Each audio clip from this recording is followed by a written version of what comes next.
Guys तपाईहरुलाई part 1 मा मैले देखाइसकेको छु यो बाइकको साउन्ड कस्तो आउँथ्यो पुरै ख्याट ख्याट ख्याट ख्याट ख्याट ख्याट साउन्ड आउँथ्यो।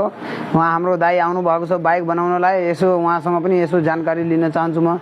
दाइ हजुर कहाँदेखि आउनु भयो? म काठमाडौँदेखि आएको।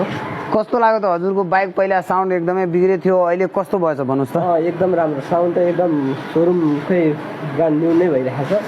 ल एकछिन तपाईहरुलाई म साउन्ड सुनाउन गइरहेको छु, यो साउन्ड यो बाइकको कस्तो भएको छ भनेर है। ल देख्न सक्नुहुन्छ यसको चाहिँ यो ब्लक सिलिन्डर चाहिँ न्यू हालेको छु है साथीहरु।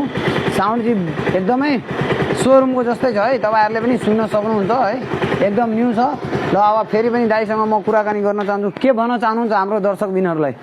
सबैले चाहिँ यहाँ आयो भने एकदम राम्रो अथवा भरपर्दो तरिकाले बनाउने रहेछन् र सम्पूर्णले चाहिँ बाइक केही बिग्रिएको आवाज राम्रो आएन अथवा केही बिग्रियो भने चाहिँ तुरुन्त यहाँ आएर सम्पर्क गरेर यहाँ